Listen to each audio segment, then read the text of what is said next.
Between Europe and the Middle East, there was always a special relationship.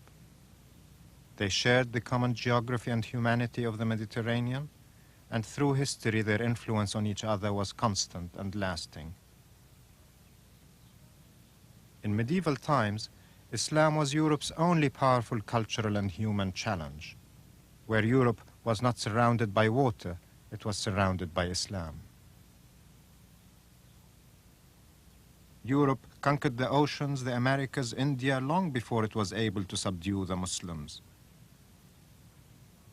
By the 19th century, the kind of power which the Industrial Revolution created allowed the Europeans to influence the whole earth, and rapidly.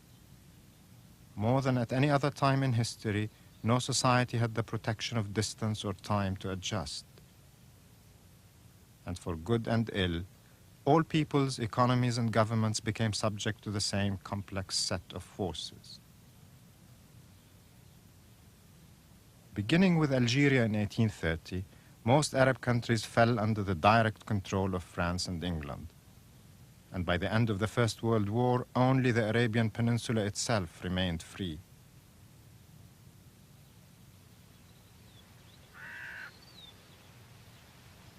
But the age of European empire ended after the Second World War. Sooner or later, all Arab countries gained independence, all except Palestine. British rule and American support had encouraged the creation of a Jewish national home. Today, for the Jews who settled in Palestine and founded the State of Israel, the land is theirs. For the Palestinian Arabs dispossessed or else living under Israeli rule, it is theirs also. It is this conflict which keeps alive for Arabs the sense of living under the shadow of the West. Edward Said understands that well. He was born in Jerusalem, and for 30 years he has lived in America.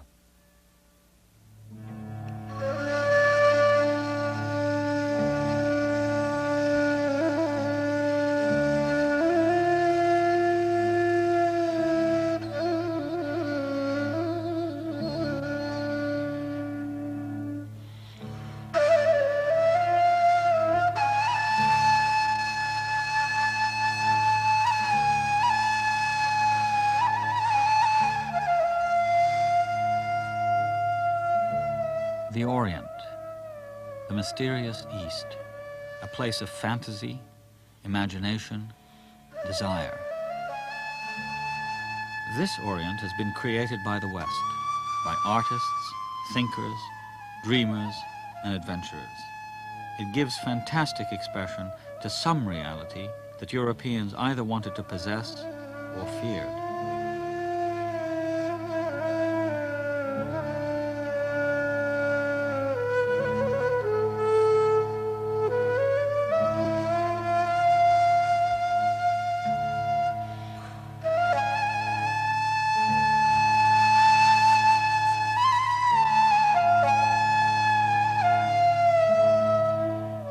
Fabulous names: Harun al-Rashid, Omar Khayyam, Shahrazad.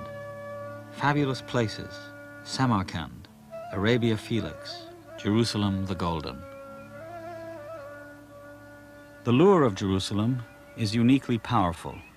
It evokes the idea of the fabulous Orient, but it is also of the deepest significance to Muslims, Jews, and Christians.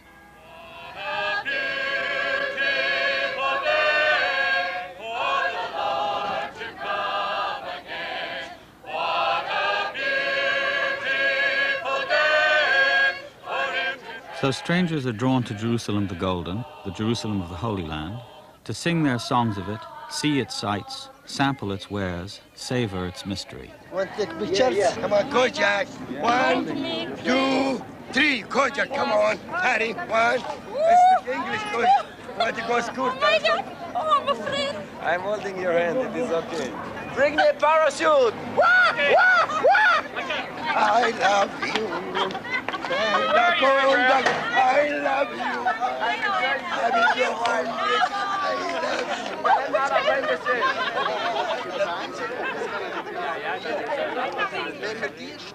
But tourists come with their own thoughts of this place, their own concerns. They see, but they do not comprehend.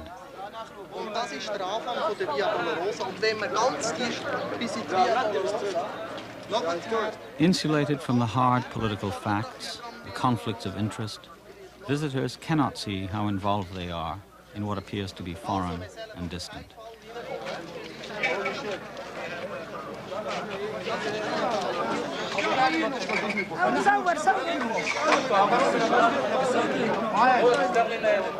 Israel captured Jerusalem in 1967 and claimed to have unified it forever.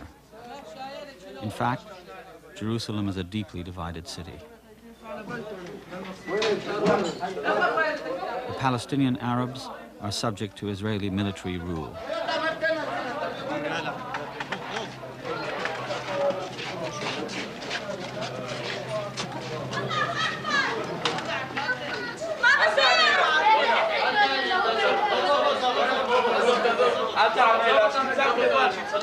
حبيبي انا مكسور عيان، ايش يعني ما بصير وابن عيان كمان.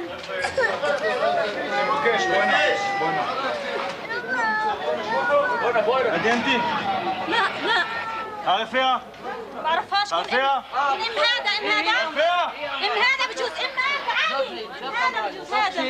انا سيلفي هيو البلا هذا. ما بصير يا ناس. More than 1 million Palestinians live under Israeli occupation in East Jerusalem, the West Bank, and Gaza. About 650,000 more are citizens of the Jewish state.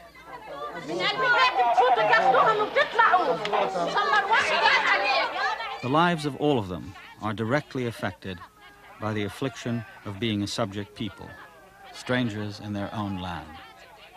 In East Jerusalem, they are helpless dwellers in what has been made an Arab ghetto at the heart of the Jewish state. This war between peoples, a war which has been fought for generations and which concerns the whole world, is, I believe, inextricably entangled with the fantasies, dreams, and ambitions of the West to rule and possess the East.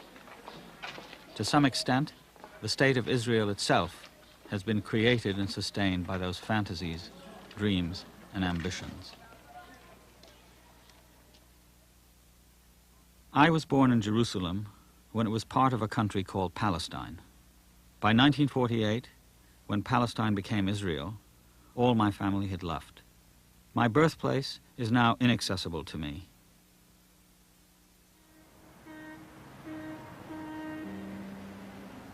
For many hundreds of thousands of my fellow Palestinians, their native towns, villages, farms are inaccessible to them. Channel 62, Detroit. Some of us found ourselves in America, adding to the chorus of ethnic voices absorbed into American life. Good evening and welcome to the Arab Voice TV program. Before we start, I would like to wish all of you a happy Valentine's Day. And now here is the outline of our program in Arabic. مشاهدينا الأعزاء، برنامج الليلة يتضمن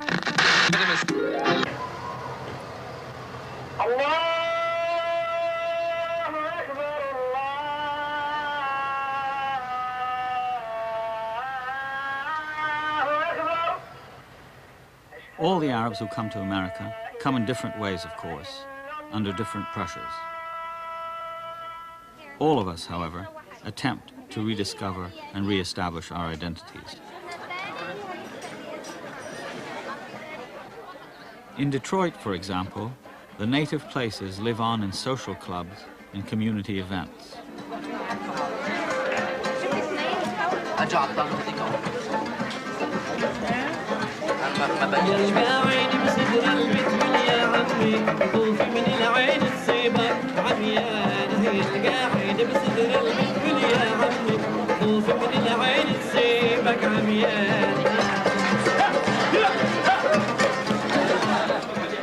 People who came to America from Beit Hanina, a suburb of Jerusalem, sustain their community, keep it alive, both culturally and politically.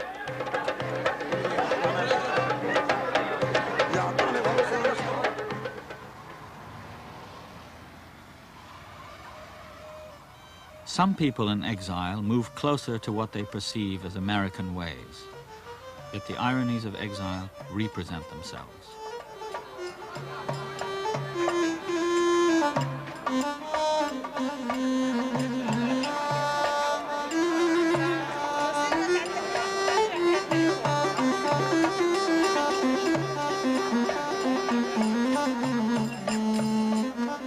Affluent Palestinians in Detroit celebrate in style by enjoying images of the Orient. But not the Orient of their memory or of their reality, rather the exotic images of Western imagination.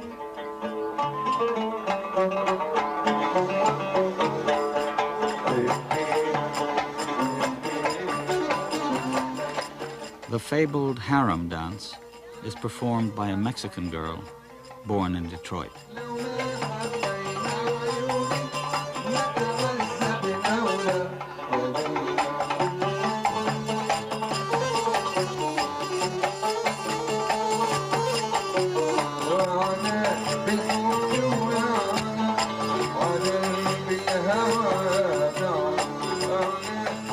The belly dancer presides over a gallery of characters who embody the Orient: mysterious, seductive, sensual, and cruel.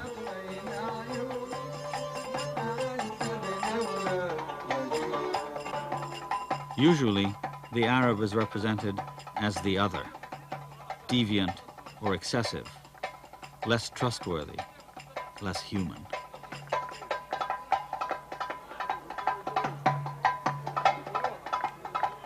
One important function of these images is, I believe, that they justify the use of Western power to seek control over the East and to possess its riches.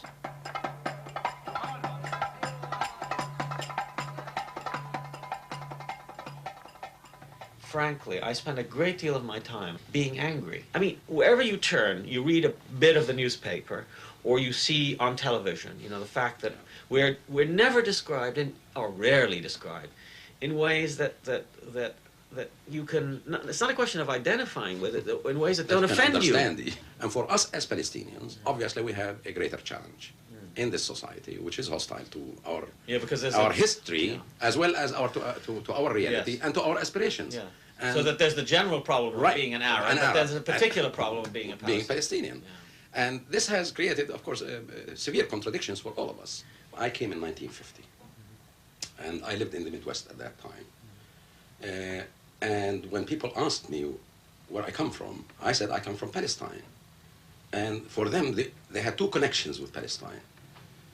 One connection is that it is the Holy Land, and therefore images of old prophets and Christianity and so forth. Yeah. Or that I come from a place which is now known as Israel. Yeah.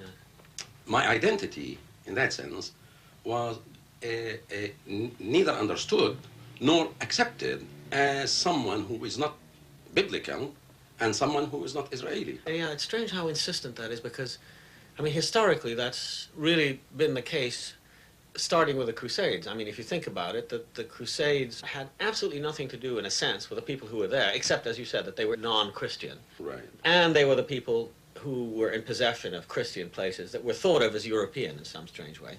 And that began this extraordinary, to me, somewhat irrational movement, where people said, well, that's our land, it's the Holy Land, it belongs to Europe and Christianity, let's go and get it.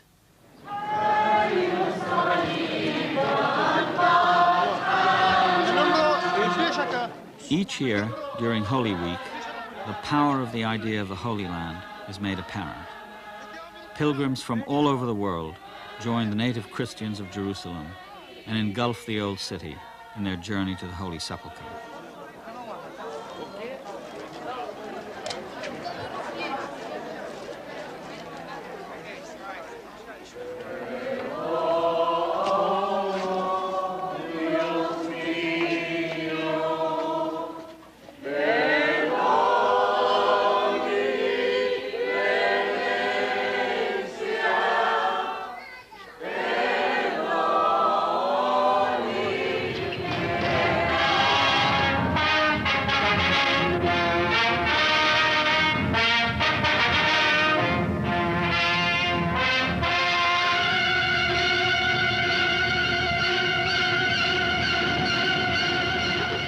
But in other times, the power of this idea moved armies and whole nations.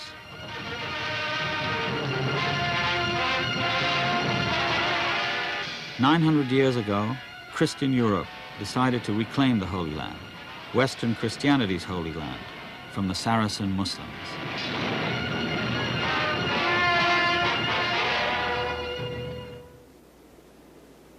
The Crusaders set up fiefdoms and kingdoms all over the Eastern Mediterranean. Most of these European Crusaders left after a time, but impressive evidence of their invasions remains.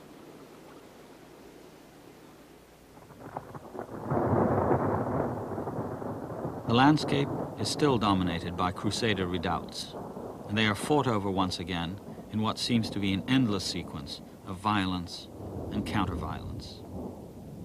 In 1190, the Frankish castle of Beaufort fell to Saladin.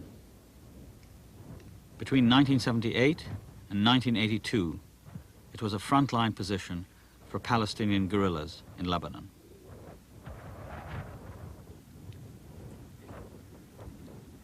From the heights of Beaufort, they could look toward their Palestine. ففي قلعة الشقيف انطلقت جحافل الفتح العربي الإسلامي لتحرير الأراضي الفلسطينية من الصليبيين، إضافة إلى لأن موقع القلعة يعتبر موقع استراتيجي وحيوي من الناحية السياسية والمعنوية بالنسبة للثورة الفلسطينية، ويعتبر موقع عسكري مهم أيضا بالنسبة للعدو الصهيوني، حيث موقع القلعة يشكل شوكة في خصر العدو الصهيوني.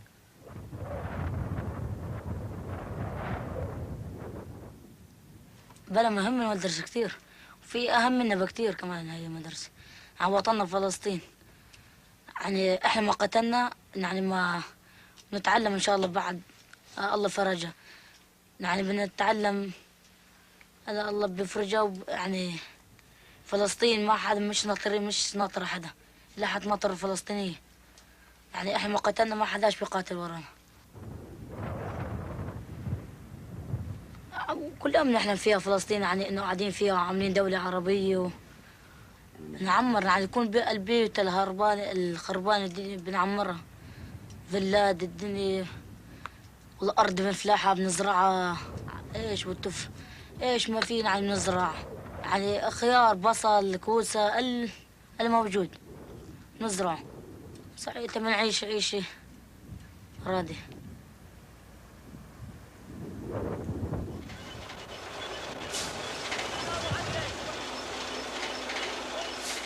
It is good land in this region, but no farmer today can harvest this land in peace.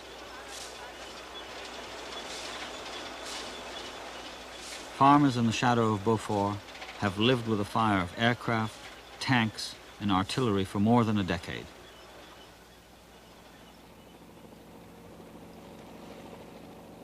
In 1982, the Israelis moved into Lebanon and took Beaufort for themselves. Why I'm here? They told me that I must be here with my soldiers. This is the reason I'm here. I want to be home. I think this place belongs to the people here. Know me and my soldiers want to be here. But it's important, very important. From here you can see the sea and the north of Lebanon. So it's important that we'll sit here and watch and look. I believe, like I am an Israeli and I am a Zionist, that we belong to this area. We didn't live from a long time, but we belong from here. There are a Bible, we are in it, and we belong to this part. We don't need all the part. What we have now is enough for us. And I think that there are another people that want to live in this area. Okay, I want to live in peace. I didn't want to fight for this country. I think that this is the heart of all the problem here in the Middle East, you see. I think that all the time that the Palestinians have a home, a really place, and it's my personal opinion, will be problems here. I think this is the heart of the problem. We must resolve this problem. I think that they have the same right to a land, to the place, like me. Within days of the capture of Beaufort from its handful of defenders, the first tourists arrived. Jews from Europe, America, and South Africa who had supported the Israeli invasion of Lebanon with their fundraising. The significance of this place is very similar to the Golden Heights. Here's a place from which they shelled all these villages over the years. Here's a place that looked almost insurmountable, and yet they took it almost with a frontal attack, with a lot of loss. But it's just indicative of the kind of spirit the Israelis have. When the time's necessary, they rise to it, and it's a very exciting thing. This was the fortress of the terrorists used to attack the settlements of Israel and cause havoc and damage to as much as they could within the Israel territory. That's what it means to me. I come from Philadelphia, and I believe the Palestinians will have to find refuge in some of the Arab countries where they have plenty of room, they need plenty of help. As a matter of fact, there are, a couple million Palestinians in different countries now with their families and all, and they're well used and well integrated into the communities. And I think they've got to do more. The whole Arab world is a big world, and if that's where the Palestinians seek to go, that's where they belong.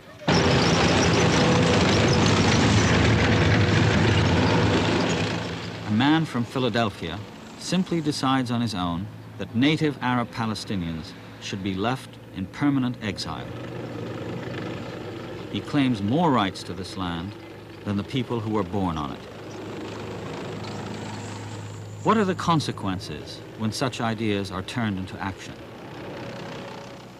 During the Israeli invasion of Lebanon in 1982, thousands of Lebanese and Palestinians were killed or made homeless in a country already violently fragmented.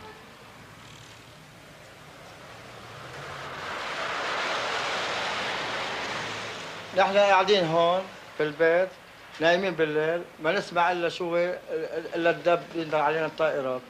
لقينا البيت كله هابط. اللي قدرنا ظهرنا من البيت، رحنا خرجنا من البيت نحن والعيال تاعتنا. ونحن لملمنا حالنا وظهرنا هربنا، تركنا كل الاغراض بالبيت، كل العب ساكنه بالبيت، هون كمان ظهرت وهون كلنا ظهرنا من البيت. احنا 100 واحد تحت بالاخور. اولاد وصغار وكلهم هون وكلنا قاعدين. اجت الطيارات قصفت نزلوا 3 بيوت كلها علينا. لو بقينا جوا كنا تسكر علينا جوا. نحن كنا تحت. لما رموا المناشير ظهرنا، قلنا منين بدنا نظهر من هون كله مدمول تحت. هيدا تخدق فينا خدق تاخذ ونصور. نحن عفشنا. انا اليوم جيت، هلا جيت شفت البيت. هينا علاش حملنا بدنا نروح. بدي اقعد ببيت طيب، اولاد صغار كلها مشردة. قلت له اذا بقعد في اوضه صاغ بقعد فيها، البيت كله خربان. ما بدي اروح.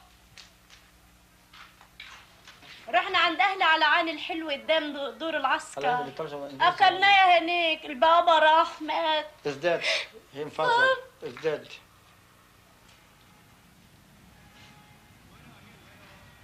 When the fighting is over, the distortions in ordinary lives remain.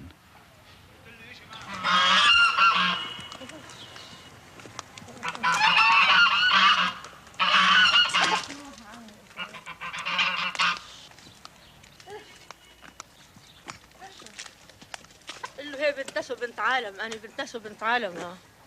أنا بنت ناس وبنت عالم. شوف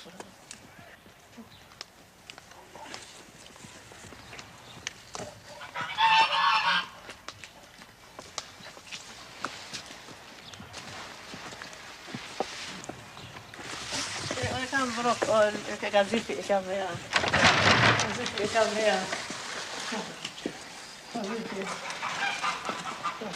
قذيفي اجيب لك قذيفي وطر ايدها كم هي.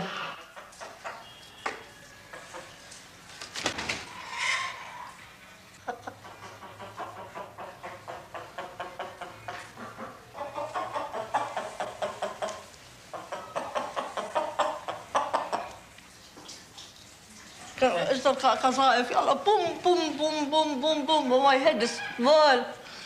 My head is ball. I tire too much.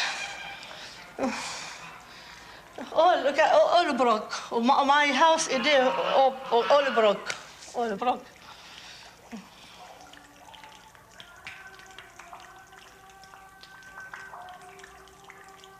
The devastation of 1982 had its precedents in 1973, 1967, 1956, 1948, and back in time to all those periods when people looked at this part of the world with visions of what they believed ought to be here. So why does this latest cycle of violence and displacement continue? How did it come about? The answer, I believe, can be found in the history of the past 2 centuries, in the history of the modern West, in its dealings with the Orient.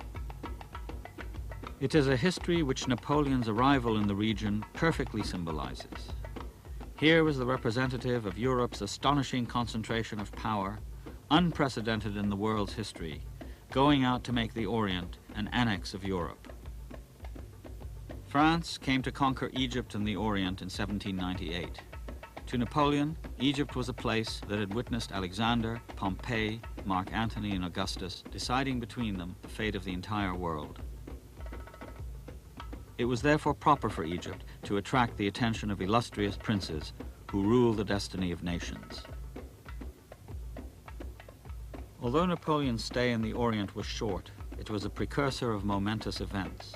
In 1830, the French made Algeria their own and dominated most of North Africa. Later, the Italians took Libya. The British fought for and consolidated their hold over Egypt, Sudan, and the Arabian Gulf. Under the protection of the imperial powers traveled adventurers, scholars, and artists. Some produced the fantastic and exotic images which fed the fears and fantasies of the West. Others came to record, to learn, to understand. With accuracy and sympathy, they tried to describe what they saw, societies and peoples possessing a history and a culture of their own.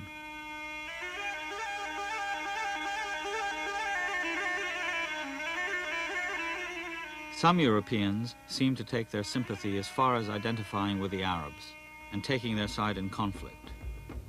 The most famous of these was T.E. Lawrence, Lawrence of Arabia, who managed to evoke for his compatriots the mystic heroism of the British Empire and the Arabian Desert.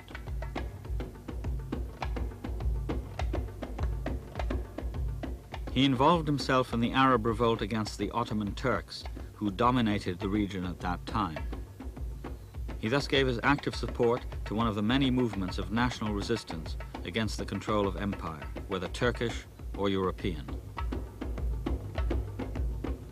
But the victories Lawrence helped organize ultimately secured the Arabian heartland for the British and French. After the Turks were defeated in 1917, the Europeans moved in. Britain and France created a new map dividing this region into protectorates, mandates, and spheres of influence.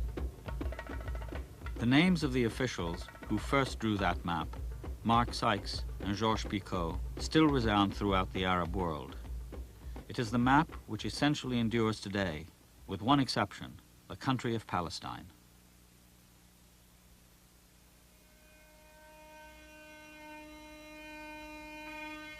In 1917, Arthur James Balfour stood at the pinnacle of the British imperial establishment. Shortly after Sykes and Picot drew their map, he wrote a letter that was to become famous as the Balfour Declaration. In it, he promised a Jewish homeland in Palestine, although he added that this homeland should not conflict with the rights of the native inhabitants. Nevertheless, the native inhabitants saw their land promised to another people. Zionism, Jewish nationalism, was no longer simply an idea. It had become a practical possibility and an accelerating process. Fired by the terrors of fascism in Europe, the Jewish immigrant population in Palestine grew dramatically. As a consequence of the War of 1948, between Zionists and Arabs, Israel was created.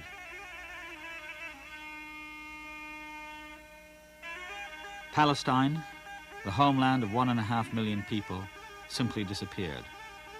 800,000 people were made refugees. The Palestinian problem, in its full-dress contemporary form, was born. The Sykes-Picot Agreement and the Balfour Declaration probably have done more damage to the Arab world in the long run than any previous encounter with Europe. The interesting thing, though, was a sense that this was part of Europe. That's right. That Europe has the right, because it's really our... Yeah. Sure. And there's a famous comment that Balfour makes where he says that, you know, it doesn't really matter what the 600,000 native inhabitants of Palestine... it doesn't really matter what they think, because we know what's important. Right. And Zionism, it was interesting, and he identifies Zionism with Europe. That's right. Yeah. Well, it is European in several different senses of the term. One, of course, it aspires to transform for them the Holy Land, so it's the old idea. Second, it is made up of Europeans, imbued with a European ideology. And third, it is going to be in position to facilitate the perpetual control of European imperialism in the Middle East. So it is a surrogate of European power. European and American. And American power, of course, as America assumed that leadership. And I think this is the problem that we live with today. Yeah. But what's important to understand, I think, is how they did it. I think there was a great deal of deliberate misunderstanding in the West. Yes. And some of it is obviously deliberate also to distort the reality. Yeah. But I think the greatest weakness... You mean what, by misunderstanding what? You mean to portray, first of all, to portray the Arabs as not there, perhaps? They are not there. They are backward. To deny them their cultural identity and the potential for development. Yeah.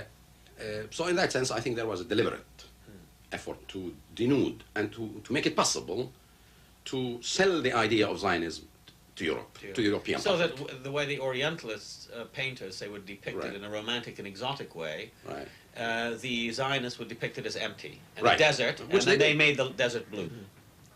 It is the dawning of a new age. We are witnessing a new phenomenon among our people. Jewish pioneers, farmers, laborers, young men and women from the cities of Europe eager to undertake any kind of physical work, however primitive, as long as it helps lay the foundation of our national home. Zionist films, past and present, imply that the Arab can be disregarded and his country is barren. Another fantasy generated to justify conquest.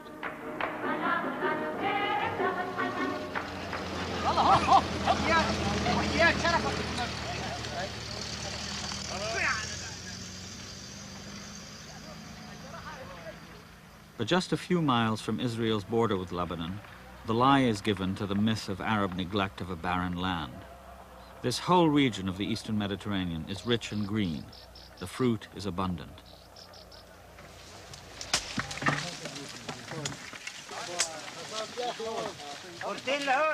The owners of these orange groves are Lebanese. The workers are Palestinians from a nearby refugee camp.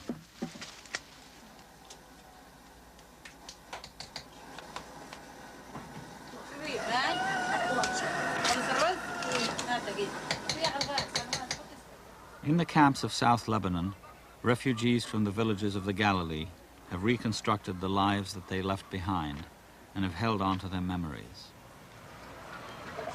يعني يبدو لي انه هاي مثل قرية فلسطينية بالاخير، مزبوط؟ طب شو الفرق؟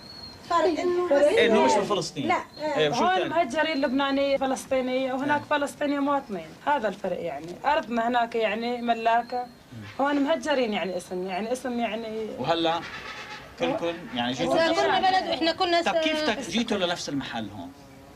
خلص يعني احنا ما يعني احنا طلعنا على لبنان جينا لهون. جيتوا سوا؟ لا كل شيء لحال. انت مع مين جيتي انت؟ انت كنت بنت. انا ما شفت حال الا هون. وانت ناويه ترجعي؟ معلوم ناوي ارجع. شو رح تعملي ببيتك هون؟ تتركي بيتك هون؟ معلوم اشد ببيتي هون، لكن البيت انا مش ملكنا مش بيتك؟ لا بس عايشه فيه. قديش صار لك قاعده بهالبيت؟ يا دكتور احنا عايشين فيه صحيح. بنفس البيت؟ لا مش بنفس البيت. لا بس هي قديش صار لك انت ببيتك؟ بنفس البيت هون؟ شيء 16 سنه. 16 سنه وما بتحسي انه بيتك؟ لا مش بيتي. لا مو بيتك. لا مش بيتي. مش ملكي. لا ارضي. مش ملكها. لا مش ملكي ولا ارضي. مش ملكي. انا بيتي فلسطين وارضي فلسطين، ما في هذا الملك لاصحابه.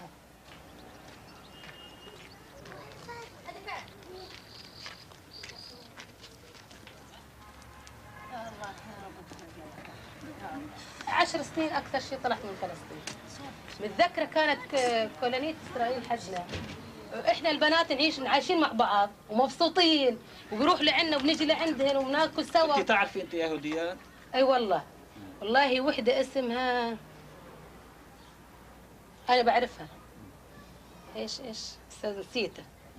بنات ثنتين يهوديات كانوا بيروحوا لعنا بيجوا لعنا بنقعد سوا نجيب كان عندنا طرش كثير وزبده تبعت غنم حلال كثير وبنعمل زبده ويجوا نقول شو طيبين اكلات. شو تحكوا معهم؟ شو اي لغه؟ عربيه. يفهموا عربي؟ عربي مثلنا عربي ابدا. اليهود بيفهموا مزبوط. طب انا ساكن بامريكا، انا ساكن بامريكا، انا فلسطيني، شو لازم اعمل انا؟ انت لازم اثور على مين؟ على امريكا؟ لا يعني مش اثور على امريكا، انت فيك تقنعهم. كيف بدك تقنع امريكا؟ انه امريكا مين يقدر ياخذ من بلادهم ياخذ بلادهم وبينهجهم من مطرحهم وبيقعد مطرحهم.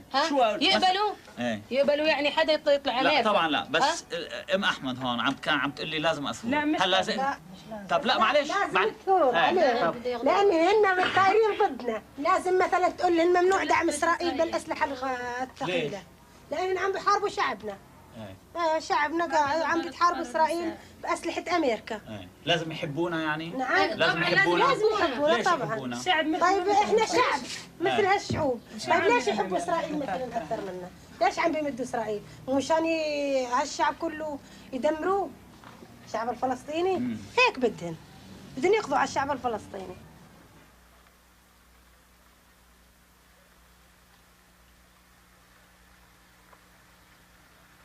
In the summer of 1982, refugee camps in South Lebanon were subjected to bombs and artillery, unleashed by Israel, mostly paid for by America.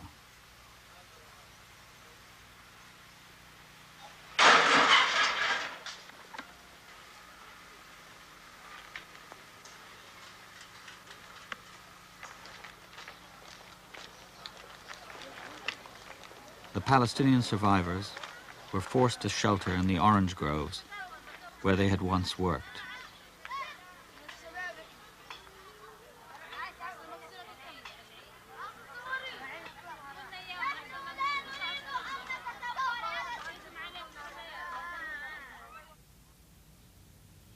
What happened in Lebanon had, of course, happened before, notably in the West Bank and Gaza. These territories were invaded by Israel in 1967. People were driven out of their homes and out of the refugee camps. Abu Jabir camp in Jericho once contained 40,000 people.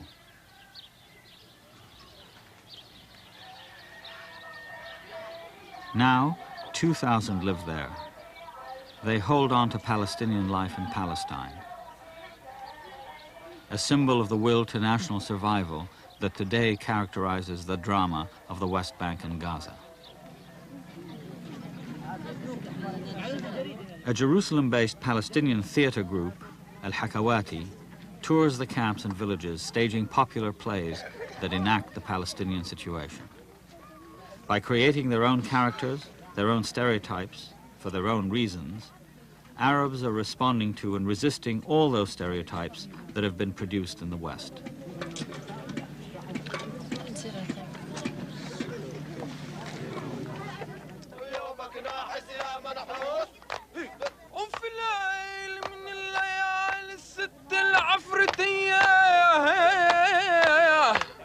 The Hakawati play is based on a remarkable satirical novel by Emil Habibi, political activist, journalist, and intellectual who lives in Haifa.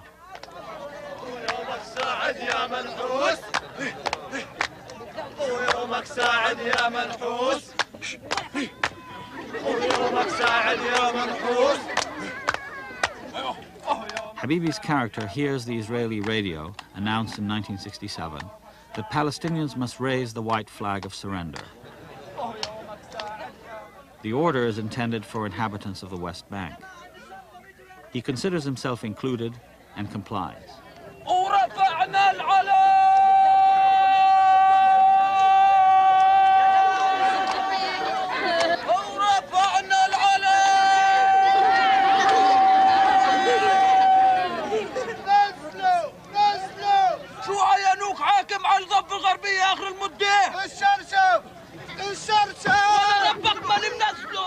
But because he lives in Israel, in Haifa, his white flag is interpreted as an act of defiance. حمار حمار يا عمي هذول عرب زينا زيهن وبيقروا اللي بكتب لهن وبعدين يا اخي ما على الرسول الا البلاغ. انت اصلك تعلن عصيانك على الدولة. Habibi's character, al-Mutasha'il, the pest optimist, both pessimist and optimist, is half peasant, half mythological creature. His whole life consists in trying to live in an impossibly ironic situation. No matter what he does, he runs foul of Israeli rule.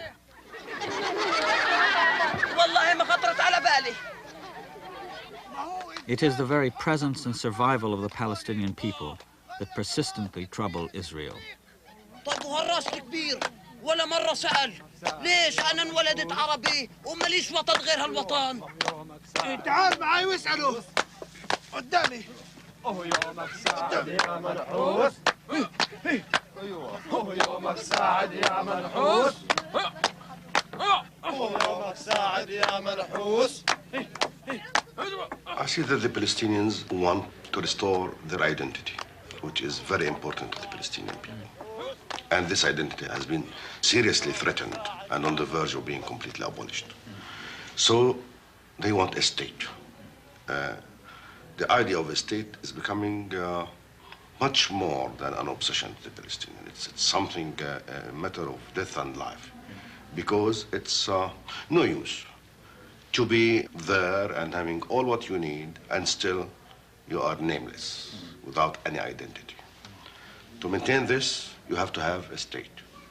What I see in the future, in the feasible future, as a possibility, which needs still a lot of work and action and armed struggle and political maneuvers and political struggle and organizations, is a state next door to Israel.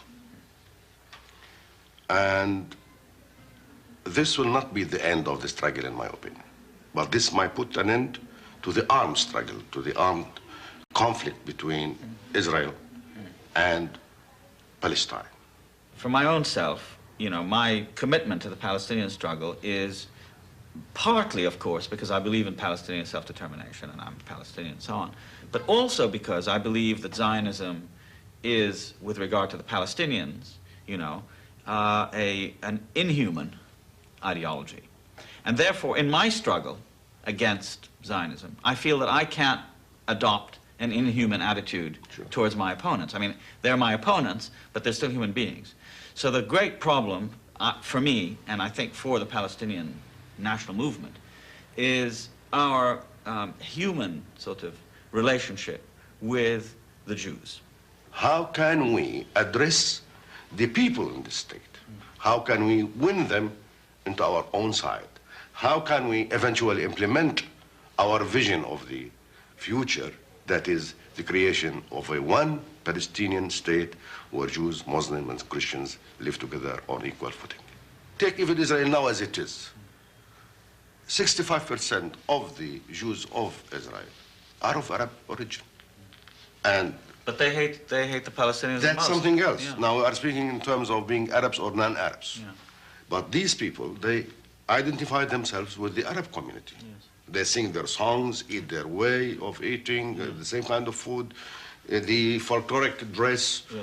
They are almost the same thing. Yeah. And not only the Jews of Palestine, Yeah. the Jews who came from Yemen, the Jews who came from Morocco, Yeah. they have come with their Arab culture.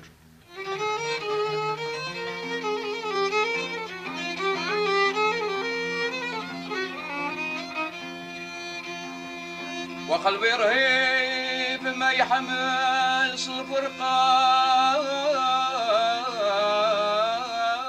In the Israeli town of Kiryat Shmona, Jewish immigrants celebrate a wedding. They came from Egypt and Morocco, Jews returning to Zion.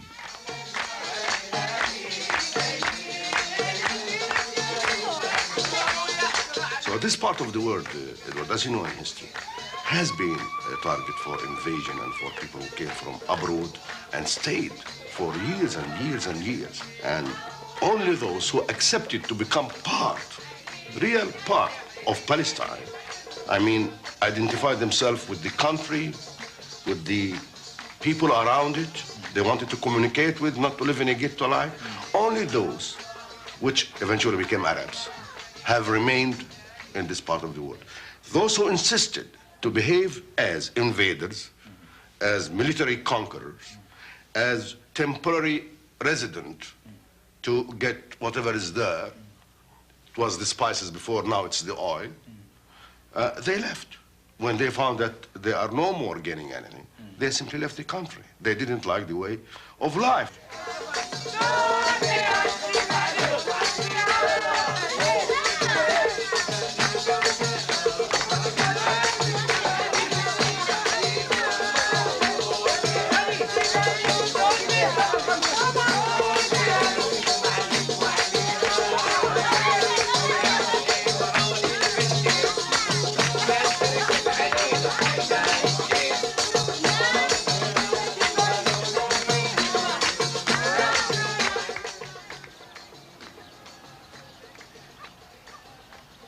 Kiryat Shmona in northern Galilee was once called Khalsa.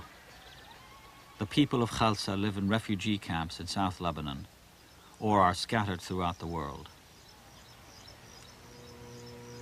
Khalsa becomes Kiryat Shmona. The land is transformed. Newcomers make it their own and try to annihilate traces of the lives that were there before. But still, almost 2 million Palestinians do hold on to their place in Palestine. For them, to be and look like an Arab, do Arab things in the Arab way, intensify their resistance to the colonizing outsider. Israelis have in turn, it seems, chosen one of the ways of the West. Stronger armies, the enforced separation between Jew and non-Jew, extended conquests. Surely the humiliation, anger, and resistance will mount, even as daily life appears to proceed normally.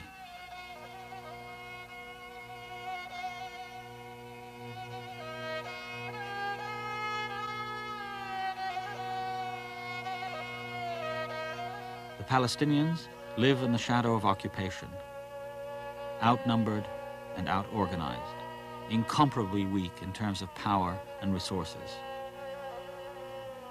For all its development and resources, the modern Arab world of which the Palestinians are a part seems powerless to prevent Israeli encroachment. And despite the new ties between the Arabs and the West, the differences in power and the resulting misunderstandings are acute. Jerusalem is fantastic, is dreamlike, but it is also real, actual.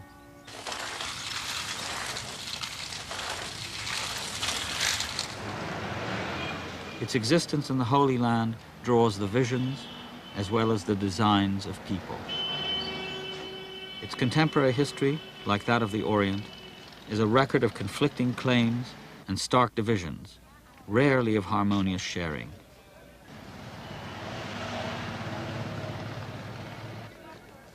Is it too soon to expect that these histories of blind prejudice and powerful fantasy can be balanced and perhaps resolved by a more enduring history of ordinary lives, of reconciliation and recognition?